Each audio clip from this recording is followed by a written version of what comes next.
आज Doubtnut app download करें। Doubtnut पर अपने सभी गणित, रसायन विज्ञान, भौतिक विज्ञान और जीव विज्ञान के डाउट्स का करो सफाया।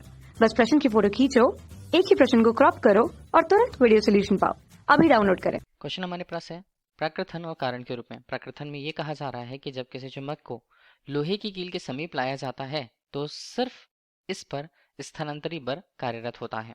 जबकि कारण के रूप में क्या बोल रहा है? कारण के रूप में ये बोल रखा है कि एक चुंबक का चुंबकीय क्षेत्र सामान्यतः एक समान होता है। ठीक, तो यहाँ पर हमें ये देखना है कि प्रकृथन और कारण में क्या संबंध है, क्या दोनों सही हैं या दोनों गलत हैं, या कारण क्या प्रकृथन की सही व्याख्या कर पा रहा है या नहीं। तो विकल्प में ये ऑप्शंस हमें दिए हुए हैं, तो हमें ये चुनना है कि कौन सा मान सही होता है। हम किसी चुंबक की बात करें तो चुंबक से संबंधित चुंबकीय क्षेत्र यहाँ पर किस तरह से निर्मित होगा वो हमें समझना होगा। ठीक है, अगर हम चुंबक लिए हुए हैं, चुंबक के लिए उसकी कुछ एक नियत लंबाई हमने ले ली और उसके ध्रुवों को दर्शा दिया n और s के रूप में।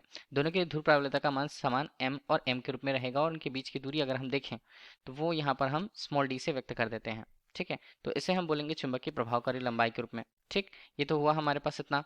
अब देखिए, अगर हम चुंबक के आसपास निर्मित होने वाले चुंबकीय क्षेत्र को देखें तो वो किस तरह से होता है, चुंबकीय बल रेखाएं किस तरह से निकलती हैं वो हमें देखना होगा। अगर ध्रुव पास में है तो ध्रुवों के पास में ये जो चुंबकीय बल रेखाएं हैं वो बहुत ज्यादा मात्रा में निकलती हैं। ठीक है, मतलब एक तरह से हम कहें कि चुंबकीय बल रेखाओं की जो सघनता है वो उसके ध्रुवों पर मतलब किनारों पर ज्यादा होती हैं।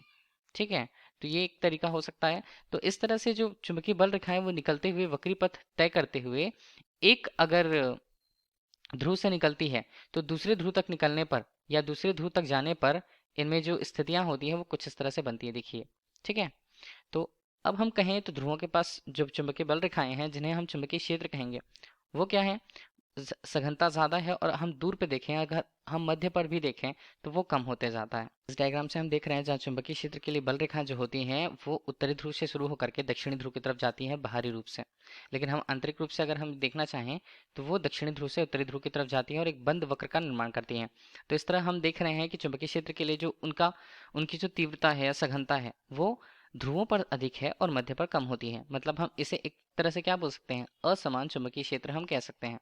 ठीक है, समान चुंबकीय क्षेत्र नहीं है। एक समान चुंबकीय क्षेत्र होता मतलब प्रत्येक बिंदु पर चुंबकीय क्षेत्र का परिमाण एक तरह का रहता। ठीक है, तो यहाँ पर असमान चुंबकीय क्षेत्र निर्मित होते हैं। जैसे कि क्वेश्चन पे पहले प्रकृथन में बोला है कि जब किसी चुंबक को लोहे की कील के समीप लाया जाता है, मान लीजिए लोहे का कील कुछ इस तरफ यहाँ पर रखा हुआ है, हम ये मान के चलते हैं। ठीक है, तो इस पर सिर्फ स्थानांतरी बल कार्यरत होगा, ये पूछा जा रहा है। अब देखिए, अब हम कहें कि ये जो हमारे पास कील होता है वो एक लौह चुंबकीय पदार्थ है। ठीक है, अगर हम इसे चुंबक के पास रखें तो वो असमान चुंबकीय क्षेत्र का अनुभव करेगा। असमान चुंबकीय क्षेत्र का अनुभव करने पर उस पर एक बल लगता है जिसे हम कुल मिलाकर के जो बल रहेगा एफ नेट के रूप में, जिसका मान शून्य नहीं होगा। ठीक है, मतलब शून्य से अधिक होगा। तो हम ये कहें कि इसका मान एफ नेट का मान यहाँ पर एफ नेट का मान जो यहाँ पर है शून्य से अधिक है, और साथ साथ उस पर बल आघूर्ण भी कार्य करता है। ठीक है, तो एक तो सबसे पहले उस पर बल लग रहा है, यही जो बल होगा उस पर स्थानांतरी गति के लिए ये आवश्यक होगा। तो स्थानांतरी गति जो हो रही है किसके माध्यम से हो रही है, जो बल है उसके माध्यम से, मतलब कुल बल जो हमने निकाल रखा उसके माध्यम से, तो उसे हम स्थानांतरी बल कहते हैं। साथ साथ बल आघूर्ण अगर लग रहा है तो कील यहाँ पर घूर्णन करेगी। ठीक है, तो इसका मतलब ये होता है कि इसकी गति स्थानांतरी गति के साथ साथ घूर्णन गति भी होती है, और वो आकर्षण बल के कारण, क्योंकि वो लौह चुंबकीय पदार्थ है, आकर्षण बल के कारण वो चुंबक से जाकर के चिपक जाएगी। कौन सी? एक तो स्थानांतरी गति करते हुए साथ साथ घूर्णी गति करते हुए। ठीक है, तो हम यहाँ पर जो दिया हुआ है प्रकृथन वो देखें तो जब किसी चुंबक को लोहे की कील के समीप लाया जाता है तो इस पर सिर्फ स्थानांतरी बल कार्यरत होता है, तो ये गलत है। ठीक है, इस पर स्थानांतरी बल के साथ साथ घूर्णन बल भी कार्यरत है। और कारण के तौर पर यहाँ बोला है कि चुंबक का चुंबकीय क्षेत्र सामान्यतः एक समान होता है, तो ये भी गलत है हमारे लिए। ठीक है, तो दोनों प्रकृथन और कारण दोनों गलत रहे। हम देखें फिर कौन से विकल्प में आ रहा है, तो प्रकृथन और कारण दोनों गलत, हमें मिलता है विकल्प डी पर।